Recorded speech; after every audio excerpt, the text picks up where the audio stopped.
Service in Fort Worth has issued a severe thunderstorm warning for northern Hunt County in north-central Texas, northern Hopkins County in north-central Texas, southwestern Lamar County in north-central Texas, Delta County in north-central Texas, southeastern Fannin County in north-central Texas, until 8 a.m. Central Daylight Time.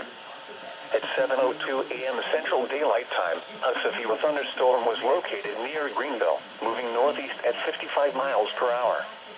Hazard, quarter-size hail. Source, radar indicated. Impact, damage to vehicles is possible. Locations impacted include Greenville, Paris, Commerce, Cooper, Honey Grove, Wolf City, Celeste, Cumbie, Campbell, Cooper Lake Park South Sulphur, Cooper Lake Park Doctors Creek, Roxton, Ladonia, Tarrant, Pecan Gap, Nalenville, and Tilco. This includes Interstate 30 between mile markers 94 and 112. For your protection, get inside a sturdy structure and stay away from windows. Continuous cloud-to-ground lightning is occurring with this storm. Move indoors immediately. Lightning can kill.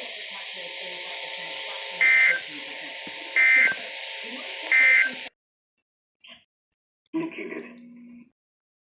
Damage is possible. Locations impacted in Dallas, Arlington, Garland, Irving, Grand, Mesquite, Soto, Cedar Hill, Waukesha, Farmers Branch, Balch Springs, University Park, Addis, structure, and continuous to ground. Move indoors immediately. Thing can kill.